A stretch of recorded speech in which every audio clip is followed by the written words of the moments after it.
नमस्कार दोस्तों, एक बार फिर आपका स्वागत है हमारे यूट्यूब चैनल में। मेरा नाम है सचिन और आप देख रहे हैं अकाउंटिंग नॉलेज। तो आज की इस वीडियो में हम बात करेंगे। देखिए, रिसेंटली आपने जीएसटी काउंसलिंग 55 मीटिंग जो हुई थी, उसमें जो ओल्ड जो कार हम सेल करते हैं उसके ऊपर काफ़ी सारा डाउट लोगों को हो रहा है कि जो हमारी फाइनेंस मिनिस्टर जी ने जो एग्जांपल दिया था उसके हिसाब से लोग सोच रहे हैं कि जो हमारा अगर हम कार सेल करते हैं और वो अगर हमारी लॉस में भी होती है ओल्ड कार, तो उस पे भी हमें जीएसटी देना पड़ेगा। तो वही सब चीज़ का आज डाउट मैं आपको क्लियर करना चाहूँगा इस वीडियो में। छोटी सी वीडियो, अगर आपको अच्छी लगी हो तो चैनल को लाइक एंड सब्सक्राइब जरूर करें। चलिए जी, वीडियो को स्टार्ट करते हैं। कि जो रिसेंटली आपने देखा था, जब हमारी 55 मीटिंग जो हुई थी, तो उसमें जो निर्मला सीतारमण जी ने जो आप एग्जाम्पल दिया था, उन्होंने कहा था कि 12 लाख की जो हम सेल होगी, अगर आप अगर आप एक ओल्ड कार परचेज़ करते हैं, उसकी कॉस्ट वैल्यू 12 लाख थी और उसको आप अगर आप सेल करते हैं, तो उसकी जो सेलिंग वैल्यू वैल्यू जो थी वो 9 लाख है। तो जो मार्जिन बनता है उसके ऊपर आपको टैक्स देना पड़ेगा 18%। लेकिन उसमें वो क्लेरिफ़ाई ढंग से नहीं कर पाए, क्योंकि उसमें क्या था कि वैल्यू जो थी वो उल्टी होनी थी। इन द सेंस कि आपकी जो परचेज़ वैल्यू थी वो 9 लाख और सेल वैल्यू 12 लाख। उस पर जो 3% जो मार्जिन, 3 लाख रुपए जो मार्जिन बनता था, उसके ऊपर आपको 18% जीएसटी देना पड़ता था। तो वही सब कुछ इसमें दिखे डिटेल्स वही बताया गया था कि ऐसा ही रूल, तो दे तो 18% आपको देना पड़ेगा। ठीक है? तो उसी के हिसाब से आपको देना पड़ेगा। तो जैसे कि आपको मैं दिखा दूँ, विंडो पे आप देखिए, जैसे सेल बाय, ये सिर्फ़ जो टैक्स है वो उसी को देना पड़ेगा जो कि रजिस्टर्ड सेलर है। आपका अनरजिस्टर्ड है तो आपको उसको नहीं देना पड़ेगा। तो जैसे कि इसमें लिखा है, जैसे कि डॉक्यूमेंट में मैंने आपको दिखा रखा है, सेल बाय रजिस्ट्रेशन डीलर। तो if you are registered dealer, so sale old car, your GST is applicable, but the tax determine difference. जिसके देखिए, आपको जो टैक्स है वो सेल बाय रजिस्टर, तो देखिए आपको पता है वो सेल बाय रजिस्टर्ड डीलर के हिसाब से आपको देना पड़ेगा। ठीक है? Sale with used with input tax credit. ठीक है? तो अगर आप देते हैं कि GST on sale old car, तो when registered dealer has used car sale at 18%, however car is old used vehicle, there is become margin scheme. ठीक है? तो इसमें लिखा हुआ, margin scheme is dealer will be pay GST only difference margin between the sale and price and purchase. ठीक है? तो GST पे मैंने sale price minus purchase price 80%। ठीक है? If the sale value price lower than the purchase price, dealer will not have any GST liability. ठीक है? यहाँ साफ लिखा हुआ, अगर आपकी जो सेल प्राइस है और जो, ठीक है, परचेज प्राइस है, dealer sale price lower than the purchase price, तो आपको नहीं देना पड़ेगा कोई भी जीएसटी। ठीक है?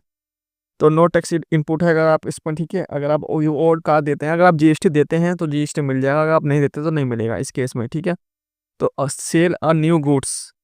ठीक है? तो sell a new good, if old car is sold after the being reviews refurbished और repair, there's a consider more like a new goods. So their regular GST is 18% may be applied. The dealer can we claim ITC on purchase or part of labor ITC. ठीक है? तो उस case में ये आपको बताइए कि अगर आप उसको रिफर्बिश्ड करते हैं और रिपेयर करते हैं, तो मान लिया जाएगा is such that is consider कर दी जाएगी एज अ न्यू कार के हिसाब से, कि आपको न्यू कार मानी जाएगी और उस पर जीएसटी 80% लगेगा। इस पर आप आईटीसी भी ले सकते हैं, जो परचेस ऑफ पार्ट्स ऑफ उसके और लेबर के जो आप करेंगे। ठीक है? सेल बाय ऑफ इंडिविजुअल और नॉन रेजिडेंशियल पर्सन, अगर आप एनआरआई हैं और इंडिविजुअल पर्सन हैं, तो उस केस में आपके लिए क्या क्या आपके लिए जीएसटी बनेगा। तो for the individual who is not a GST residential tax पर selling a old car does not attract GST, this is a because, उसके ऊपर कोई जीएसटी लगेगा ही नहीं। ठीक है? Attract because of the individual is not consider GST registration person, so not GST is GST payable on the sale of the car. क्योंकि आपको ऑब्वियसली आपको पता है कि वो जीएसटी में रजिस्टर्ड नहीं है, तो खास कैसे जीएसटी पे करेगा। और additionally, if the sale of is a one off transaction is not part of the business activity, so does not qualify as a taxpayer supply under GST. ठीक है? ये इसमें लिखा हो, जो आप देख लीजिए, इजीली पढ़ लीजिए। अब input tax credit is consider in case GST relation dealer इस input tax credit can not be claim on the purchase of use car. ठीक है? Use vehicle. ठीक है? उस पर नहीं कर सकता। Only of margin if a difference between the purchase of price and sale price is taxable. ठीक है? ये तो आपको पहले बता दिया था ना। एग्जाम्पशन, किस किस के लिए एग्जाम्पशन है, कंडीशन है। ठीक? If sale sold under person individual GST, उसके बाद जीएसटी नहीं है, ठीक है। GST applicable transaction involve registration dealers buying the selling of car of part of business, ठीक है। अब ये क्या स्क्रैप डीमार्ट, हाँ, अगर आप इस impact of sale of for scrap and damaged vehicles. In case vehicle is sold or scrap, GST typically charge an 80% on the sale of price scrap vehicle. अगर आप कोई ऐसा व्हीकल सेल करते हैं जो आप स्क्रैप बेचते हैं, या वो उसको क्या नाम है स्क्रैप और कैसे व्हीकल, ठीक है, स्क्रैप है और डैमेज है, तो उसके लिए आपको 80% जीएसटी देना पड़ेगा, ठीक है। Summary of GST sale of old car. So sale of registration detail, sale registered dealer, GST 80% applicable as a margin, ठीक है, वो तो आपको पता ही है।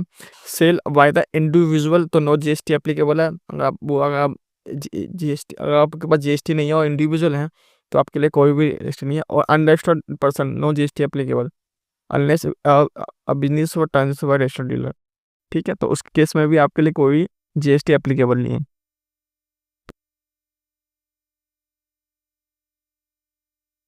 ठीक है।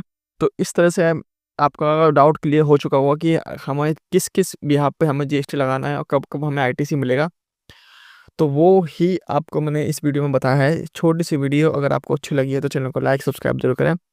अगर आप हमारे चैनल से जुड़ना चाहते हैं तो ऐसी वीडियो को देखते रहें, लाइक करें, शेयर करें। धन्यवाद, फिर मिलते हैं दूसरी वीडियो में।